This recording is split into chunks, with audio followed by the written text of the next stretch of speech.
Ikaw ang mali eh. Camille, pagbutihin mo naman, no. Palagi ka na lang nagkakamali. Baka Gabi pagod na. lang siya. Pagod ka ba? Alam mo, Iha, meron ka eh.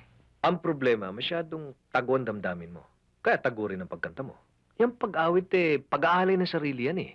Ibigay mo ng todo ang sarili mo. Kita mo pag hindi gumanda ang pagkanta mo. Okay? Ready? 1, 2, 3. Magandang gabi ho. Hi. Raymond. Tatay Noel, si Raymond ho. Kayo pala. Kumusta kayo? Tatay ko Mabuti siya, ho. Raymond. Sit down, please. Naibalita nga nila sa akin na kayo pala nagbigay ng pagkakataon sa mga bata para maisaplaka ang awitin nila. Kaya ininsayo ko yung mga batang yan eh. Para naman ikako hindi mapahiya sa inyo. Kayo palang maestro. Alagay eh, oo. Ako talaga nagturo sa mga batang yan ng pagkante.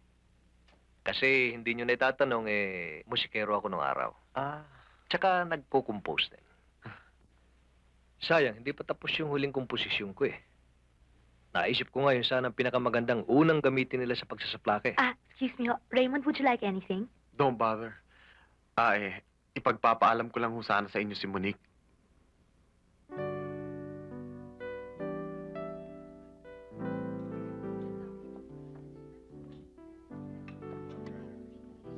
Well, you have my condition. Bigyan mo muna kami ng recording. Pasikatin. Pag sikat na kami, sa'yo ko. Kaya kong gawin yun. Why not? Kaya lang, masarap sanang isipin. Kaya mo ako ginusto. Dahil mahal kita, mahal mo rin ako. Come on, Raymond. Bantog sa buong showbiz ang pagka-playboy mo. Iba ka, Monique. Pakakasalan mo ako? It's just that hindi ako naniniwala sa kasal eh. Ang isang babae at isang lalaki, pwedeng magmahalan, magsama ng walang kasal. Kung magiging biktima mo rin ako, at least it should be worth the price. Serious ako sa'yo, Monique. Bigyan mo kami ng recording. I'm proposing love. I want love in return. Pasikatin mo kami. Hindi ko kailangan magbayad para makuha ang babaeng gusto ko. Yan ang kondisyon ko. Take it or leave it. No.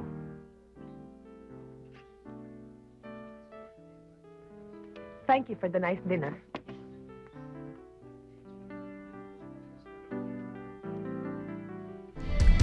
This way po. This way.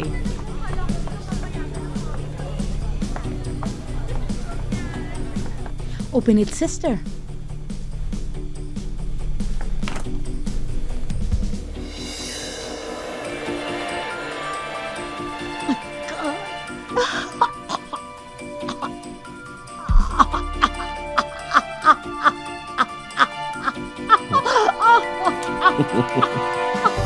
You're welcome, sister. Thank you, Mrs. Papa. Thank you po. Thank you. Thank you po. Picture tayo, picture.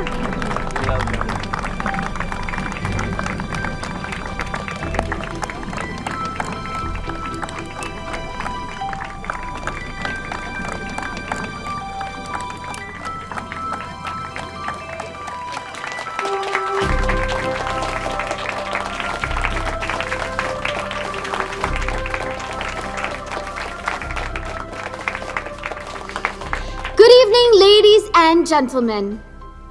I am Zoe Twazon, and I am your valedictorian. I'm sure that most of you out there have Google and Wikipedia to thank for finally being able to graduate high school. Myself, on the other hand, I only have one person.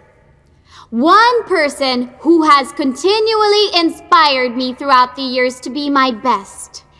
Isang taong naging inspirasyon ko sa lahat ng mga achievements ko dito sa eskwelahang ito. Isang taong mahal na mahal ko. Ang taong ito ay walang iba kundi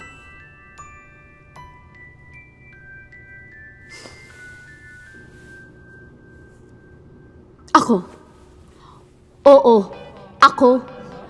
Walang iba kundi ako. Because if there's anyone that can truly appreciate how special you are, it's yourself. And that is why I am the best. And that's why I'm standing here at the podium in front of all of you. While most of you out there can only wish that you could have done better. Thank you. And good luck sa inyong lahat.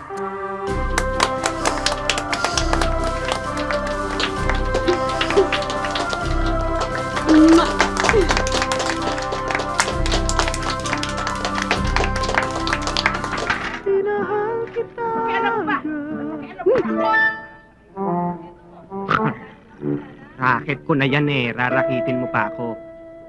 Tinitingnan ko lang naman yung pera mo kung totoo o hindi eh. Ako pa ang lolokohin mo. Anong kala mo sa akin? Pulag? Ikaw pala nanloloko eh. Hindi ka pala bulag. Alam niyo, Hali, maloloko po yan. Manluloko ka pala, hayop pa! Ay, hindi ka naman pala bulag, ha? Ano po? Nako, Hindi ko kayo marinig eh. nagbibilihan ka pa. Lakas po, hindi ko kayo marinig. Akin na nga yung pera ko. Ano po? Ha? Lakas yung... Manloloko. Binigay nyo na eh. Babawin. Gitang tsara eh. Kaya nagiging maldita si Roberta dahil kinakapya mo! Pinababayaan mo na nga kami. Wala kang naririnig na reklamo. Pero ang bastusin ako ng babae mo sa pamamahay ko, yan ang hindi ko mapapalampas. Wala naman sinasabi si Mary hindi totoo. Dapat hindi ka lang kumibo!